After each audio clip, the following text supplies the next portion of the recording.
Welcome to the 9th episode of the new chapter. We have both experienced many red flags in our relationships, and we are going to discuss that with you today. But first, we're going to go on a little adventure to go get us a fountain drink, because I don't know why, but sodas in the fountain, like from the fountain drinks, you know what I'm talking about? Y'all better know what I'm talking about, because they taste so much better. So much better. So we're just taking a little stroll down the little lane to the gas station. Okay, the first red flag we're going to talk about today is love bombing. I got food in my mouth, hold on. The first red flag we're going to talk about today is love bombing. Now you explain the love bombing. These are so good. Hold on. The first red flag we're going to talk about today is love bombing.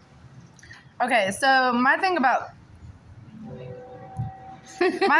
love bombing, not trying to make a joke of anything, but love bombing is actually a real thing.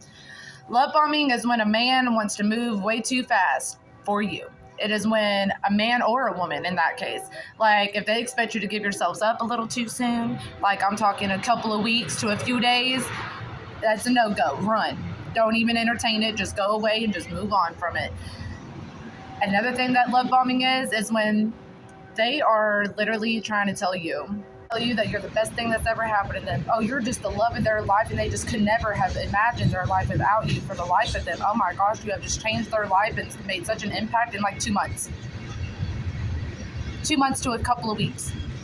That is somebody that is just love bombing the mess out of you. And I say that because wholeheartedly, I got a list of men that I've dated. I got a lot of exes that I've dated, and it has always started off with the love bombing. Because after the first 3 months to 6 months, their whole demeanor changes. Their whole attitude changes. All of a sudden, you're just annoying to them. You're being a burden to them. You're irritating to them. That is somebody whose mask is slipping, whose mask is falling and is losing control over the fabricated lies that they told you at the beginning. All of a sudden, it's like, oh, I don't know how to play video games. Okay, but you played video games with me and you were doing good at it, and now all of a sudden that's not your interest anymore, even though we did it like 24/7 all the time. That is love bombing. That is somebody who is changing their whole demeanor, whole fabricated persona that they put on you, and they're losing and they're slipping because you're starting to see through it. That's what love bombing is. Do you have anything to add to love bombing? Okay. The next one we're going to talk about is isolation.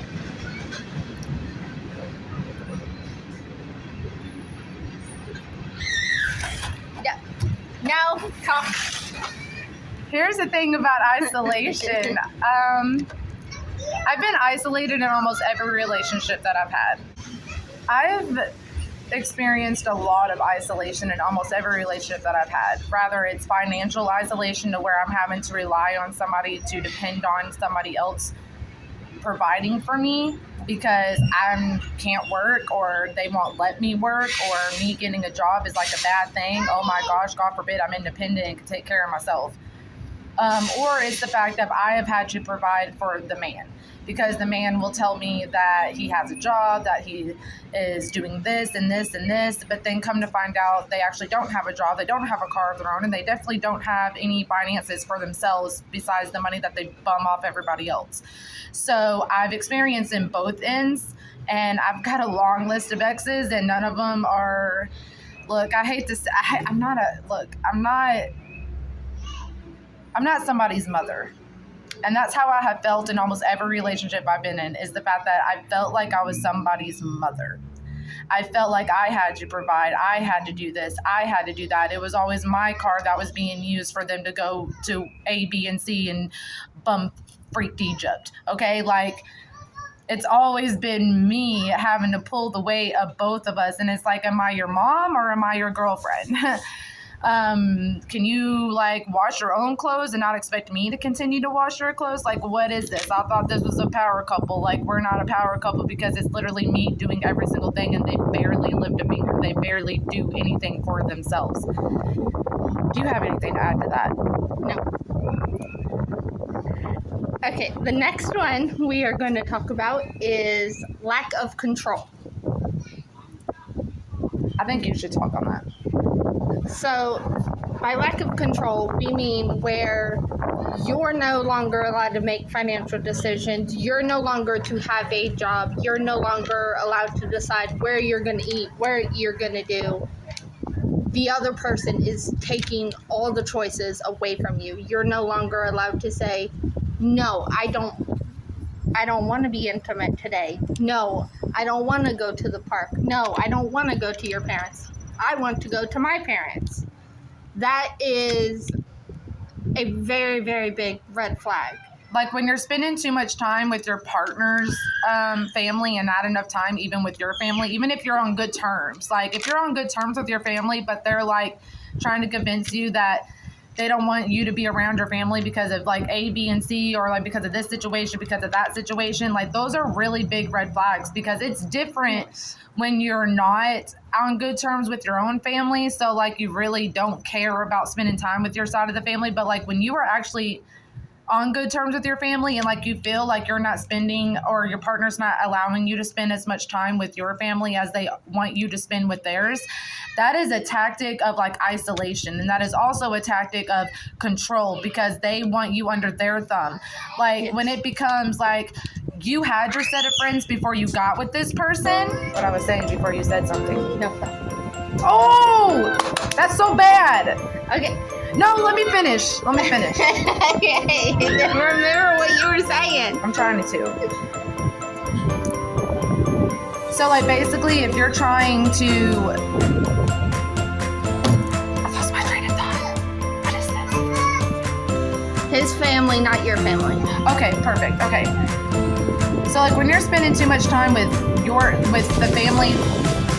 I really don't know how else to explain it besides the fact of the control aspects of like you both as a couple, you should both be wanting to spend time with both sides of your family, and it's different when you're not on good terms with your own family. So like that doesn't like that's not what we're talking about. What we're talking about is when you both have good relationships with both of your sides of family, and they are wanting you to stop spending so much time with your family, but they want you to continuously be a part of whatever they have going on their own.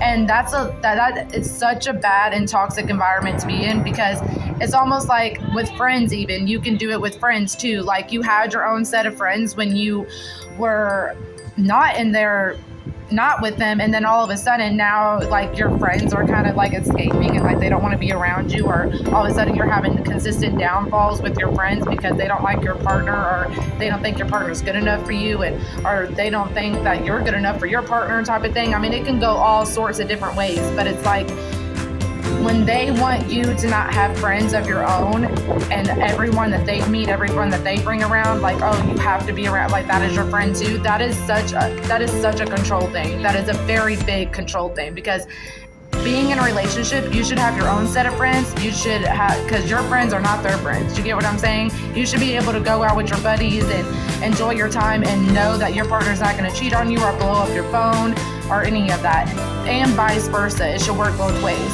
So when you find yourself in situations to where you're having to watch what you say around your friends about your partner, or when you're having to watch who you bring around as a friend because your partner's a little suffocating and controlling, that's when it becomes a problem. Yes.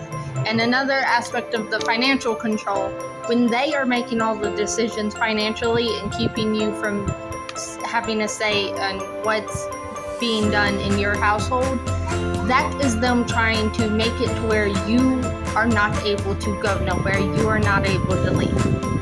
And that is a very big bad thing. Yeah, when you no longer have finances for yourself and you no longer have money for yourself, that's when it becomes dangerous in a way, because now you're kind of stuck under them and you feel dependent on them. You feel very like codependent on them because you don't have finances of your own. Or if you did want to walk away, you can't walk away because you don't have the financial funds to get away and make it on your own. Does that make sense? So like shared bank accounts, and like I'm not saying that every person that gets in a relationship like this is like what the outcome is, or like this is what it is. We're strictly talking about abusive relationships, so this doesn't apply to people who actually make that work. We're talking about you not having the choice whether or not you can or not. And not if you to make a decision as a couple that's how your finances is going to work. Right. Then that's fine. Right. But we're talking about like when you feel like you have lost that kind of freedom. Yeah, freedom. Like that's basically what it is. And there's a lot of aspects and a lot of details we could go into with that, but that's for a whole different video because we're just touching base on like what we have experienced ourselves with toxic relationships and what the outcome has been. So like for me, my daughter's father wouldn't let me work when I gave birth. Like I couldn't work, and I couldn't work for like the 3 to 2 months after the 6 months that I was pregnant. So like I was around like maybe like 7, 8 months, 9 months pregnant. I didn't even go to 9 months actually, so it had to have been the 7th and 8th months. So like the 7th and 8th month, I wasn't working. I couldn't work. I was high risk pregnancy. And so I had to solely rely on this man that was abusing and cheating on me consistently to be the breadwinner and to also take care of the family, take care of me, take care of our newborn. And it's like, he was not capable of that. So like when it came time to me to give birth, I felt like I was stuck. I felt very isolated. I felt very like robbed of like every single thing that you could possibly think of because I had no way to get out from under him. I had no way to get out and actually make something of myself and actually be like anything. What, is there a bug on me? No, Please don't tell me that. No, we're just literally wearing the same shirt. And they had me sketched out. So like it's so Oh. Oh my gosh. Okay, you just threw me off too. Okay. So, I forgot what I was saying. Here, we'll just move on. Okay. Moving on to the next topic. Here we go. The next red flag is keeping secrets and lack of honesty. Oh, yeah, that is a good one. That's a really good one. That is such a good one. Look, a man has kept secrets from me, I feel like from day one all the way to the very end when I started catching them in it. Like, I swear, like a man will tell you just anything and everything just to sweet talk his way into your Next topic. I'm just kidding. I'm just kidding. No, here's the thing about keeping secrets. A man is men are very secretive, and I'm not saying just men, but women are very secretive too. But I feel like men just have this way of really they're just very cunning. And it's like a man will sit there and be like, baby, I'm not cheating at all. But then you sit there and you go through their phone and they have files on their phone, that are hidden, photos on their phone that are hidden. I've been through every single ringer you could think of with a man. Like, baby, see, I'm not cheating, but yet you try to take their phone out of their hand because they only want you to see what they're showing you. If you catch my drift, they only want to see what they're showing you. But then you try to take the phone and go snooping yourself, and it's like, no, don't touch my phone. Them little children man bodies. Yeah. I had a man put his arm around my neck because I tried to read his messages he was sending to another woman. Oh my gosh, when I caught my father having nudes on like of other women on his phone or whatever, he's like, stop getting my phone and going into it. What the? That's your response? That's your response? And then to try to choke me out because I caught you in the act? Like, what? He tried to strangle me. You realize you said your father and not your child's father, right? My child. Y'all know that. Y'all get it. Y'all know. Y'all know who I'm referring to.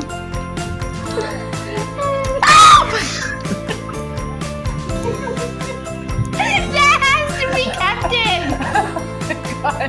Oh my God. I just straight down over me. Okay, now sit back down. The beat's gone. Let me not take a sip again because let me have a couple of these. No, talk. Okay. Okay, we're gonna move on to the next one. Bzzz in my ear. The last one we're gonna discuss is one that I think is a major one, and that's the joking insults. Okay, look, I've had. Stop.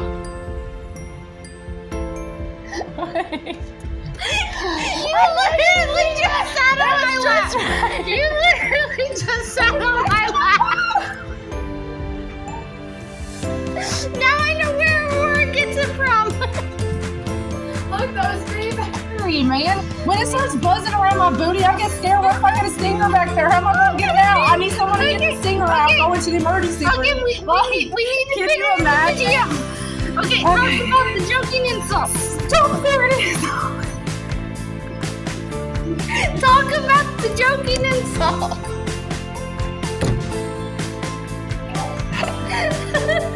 This is supposed to be one of the serious ones. I know, look, we're being so serious, I swear, guys, but today out here is wild. We're in the jungle. Okay. I don't want to hear you say another word to her about freaking out over the bees. You just jumped in my Dude, them lap. things are like this freaking huge. Look, they're not even normal bees. I was told they were wood bees.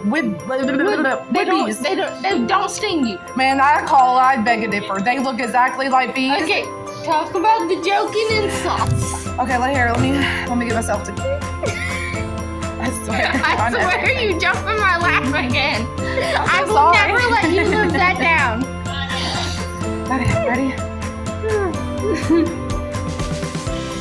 So, joking insults. I sound like I'm on a whole newscast. So here's the thing about some joking insults. I've had not just romantic partners joke with me about some insults, like have joking insults, but I've also had friends be joking with insults. So I've had, don't want to say any names, but okay, don't want to say any names. I'm just gonna sit like this so I can watch all my surroundings near me. Okay. Did you just have to check to make sure there wasn't a bee by your butt? Yeah. So I had this friend. Actually, I had a couple of friends, so I'm not even gonna name names at all. I'm just gonna say my friends A1 and 2. Stop with the bee. It's fine. It's not touching you. That's so close. That's like a foot away from me. That's not even a foot. That's a couple inches. Okay, look, we're gonna be serious right now. Okay. We're trying to. So, joking bees. Was that really what was about to come out of my mouth right now? Okay. The joking insults. I've had a couple of friends, and I'm just gonna leave it at that. A couple of friends that have sat there and made jokes and say like, oh, I'm just joking, but in all reality, they were being very serious. And I think you can tell when somebody's being serious and joking and then not being so serious, like they're indirected to direct insults towards you. And so it's like I had this one friend sit there and say, yeah, you got a teeth problem or whatever, you chew like a like a horse. And then they're like, oh, I'm just joking. And then I was like,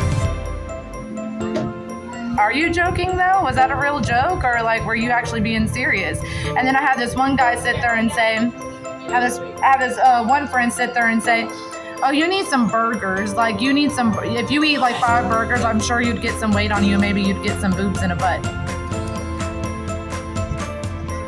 But they were just joking, they said. You're surrounded. It's just. Oh shit, no. Oh shit, no. Hell no. It's a wood bee. Stop. We're on wood. We are in the wood. We are It's not gonna stop. Okay, maybe we should stand up and get away from this wood. Okay. We have to move locations because I don't do about these bees. Wood bees, bees, I don't care what they are. They're scary. So, this video is a little choppy and a little all over the place, but we're going to get through it together, guys. Okay. And we're gonna move on to the next section now. Our next thing we're gonna talk about is. I feel like you should have said some things, though, inside of that one. You know a little bit more about that. Okay, I'll say some more about that. So, in the relationship I was in, a lot of the time, most of his comments were, oh, you're getting a little fat. Oh, I'm just kidding. Oh my gosh. Uh-huh. Oh my gosh. That's a good one. Oh, you look like a boy. I'm just kidding. Oh my gosh, you know what's crazy? Is I had a man that I dated one time sit there and tell me, and sat there and said, it's like having SDX with a 12-year-old because of your body, because I didn't have no boobs and butt. And that just rubbed me all sorts of wrong ways. That was weird, and such a weird, like ignorant, almost like sketchy out comment just to make. And then he tried to say, oh, I'm just kidding though. And along with the joking and stuff goes along with also the comparing to other people. Oh, that is a good one. You know why that's a good one? It's because I dated a guy, and he sat there and said, well, I cheat on you because you don't satisfy me enough, because you don't look like you're not a woman because you don't have boobs and a butt. And that was like literally a consistent thing I found myself in with every person I have dated, that I just didn't have enough to satisfy them and they would just go out and cheat on me. That is literally a consistent pattern that I've noticed in my relationships, to where men have said that to me that I've dated. And I kept getting compared to how, oh, well, why can't you do this? Other people's wives do this. Why can't you keep the house clean? Why can't you do all of these things that he says his buddies' wives and girlfriends do for them? But you know what? Those buddies' But wives, I'm not them. and those buddies' wives' girlfriends probably just kissed their butts and did whatever they wanted to do and just settled in a sense, or didn't want to try to make their man grow up and actually attend to like certain stuff. Because I'll tell you what, that's like, and it's not even just friends and like romantic relationships though, but I found like people sit there and say, oh, well, you're a girl, it's your job, or you're a girl, you're the woman, why don't you go cook in the kitchen? Like, oh, I'm sorry, I'm not your mother. That's where I come from with the whole mother idea, is that these men in this generation really want you to like be their mom. They want to be able to go to work, come home, get their plate made, you got to make them their plate. Oh, God forbid you don't have their plate made. God forbid their laundry ain't done, because it's all on you as a woman. That's your job. It's not no one's job. A man needs to be just as responsible for their own crap. Just like, how about you take off the burden off your girlfriend or off your wife so that she can have a relaxing day? Because guess what she gets to do? She gets to go do a 9-to-5 job. She gets to go out there, do a 9-to-5 job, get the kids ready for school, get the kids ready for this, get the kids ready for that. And then she also has to come home, attend to every single thing that happens inside of the house. Oh, now she has to do her laundry, the kids' laundry, plus your laundry. And you wonder why your woman's on edge all the time and doesn't want to be as involved with you romantically as you would think, right? That's why, like, do you men not understand that is a bird? Like you're supposed to help your wife, you're supposed to help your girlfriend, you're supposed to be that 50-50 type of thing. And I'm not saying 50-50 all the time. I'm saying, like, if you know that your woman's irritated and you know that she's been carrying most of the slack, why don't you pick up and start doing for her, like start doing it too? Like, this isn't, I hate the idea of men thinking that this is a woman's job, or that's how a woman's supposed to be. No. Okay, our next section is 5 aspects that we want in our future relationships to make sure that they are healthy relationships. For me, my 5 aspects are loving, which for me is not I love you, you're everything to me, nothing like that. Loving for me means the time on the couch cuddling, the time just spent being together or holding me or stuff like that. That to me is loving. And I know that was one of yours, yeah, that was if you want to add to it. Yeah, that was definitely one of mine too, is like, I need a man that's very loving, very wanting to spend time with me, very wanting to, like, hey babe, do you want to go cuddle and watch a movie? Oh my gosh, like, yes, I would love that. Or a man sitting there and saying, hey babe, I made plans for us to go to this restaurant this weekend, you want to go? And it's like, it's the idea of Aurora noticed it. Sorry, another bee. Aurora noticed it and was pointing at you. That's why I kept laughing. I was wondering why she was staring at me like that. She looked petrified. I was like, oh my gosh, I'm petrified. You joining? It's the idea of a man wanting to invite you and wanting to take the initiative to make that move. And I think that's where it boils down to, is like, women want to feel needed and want to feel like they're welcomed in your, like, life. And in your life and in your space. Because when a woman starts to feel like she's not welcome in your space, or feeling like, you know, she's just there for like as an acquaintance, or she's just there as an option, like, or she's just there just to make time, like, you know what I'm saying? Like, there's so many things and so many ways you can go about this idea, but it's like, women want to feel needed. Women want to feel wanted. They want to be a part of your life. They don't want to just be there and just feel like they're just riding along in your life. Like they want to feel like you actually enjoy their presence and enjoy their time, like enjoy y'all's time together. Because I had a man that like I always felt like super insecure around him, and I always felt like I had to do certain things or be a certain way because he would make me feel like being myself wasn't good enough. Like doing and like being there for you is a burden. Yeah, like that's how I felt in a lot of my relationships that I had. It's like just being in my life, like me being in their life was a burden to them. Like I was just an option to them just to pass time through. And I didn't like that because it was me making the ideas of, hey, should we go here? Like maybe we can go here and hang out, or maybe we can go over and do this. But it's like, to be honest with you, I've never been on a date. I've never actually been on a date. I've never had a man come up to me and be like, hey, you want to go on a date? I have not been on a date since I was in my teen years. I've never been on a date. Look, even in high school. Actually, no, scratch that. In my last relationship, I did go on a date once.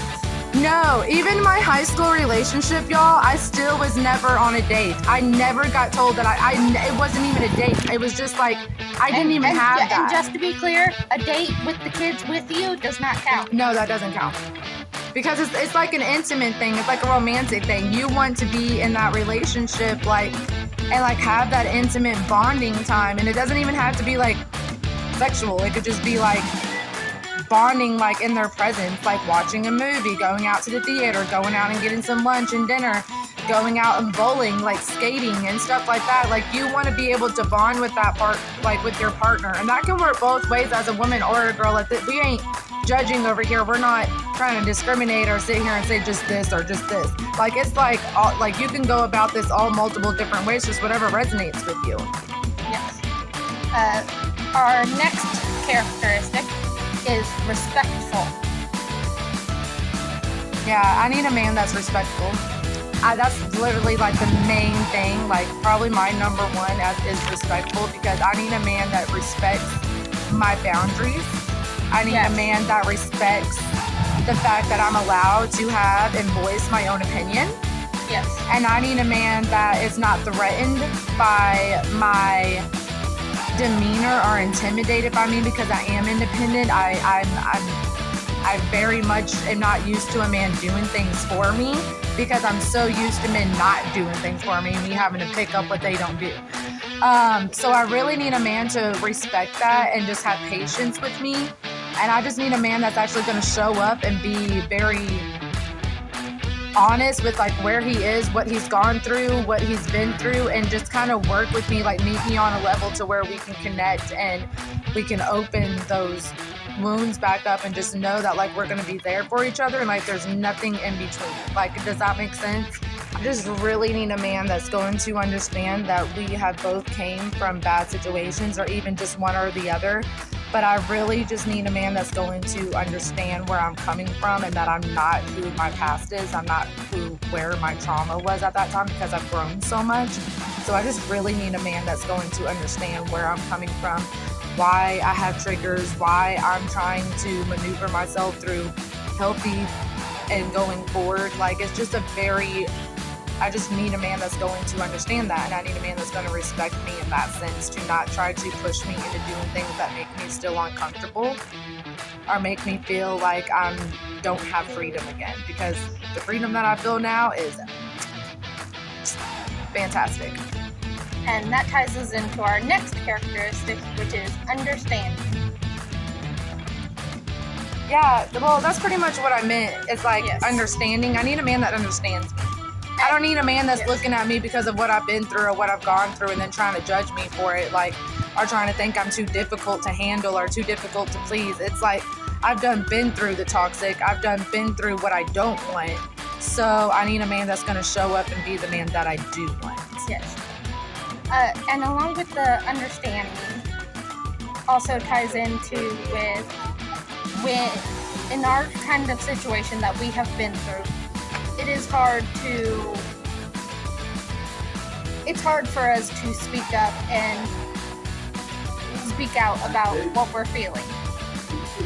To where when we do speak out and come to you about what we're feeling, we need you to be willing to listen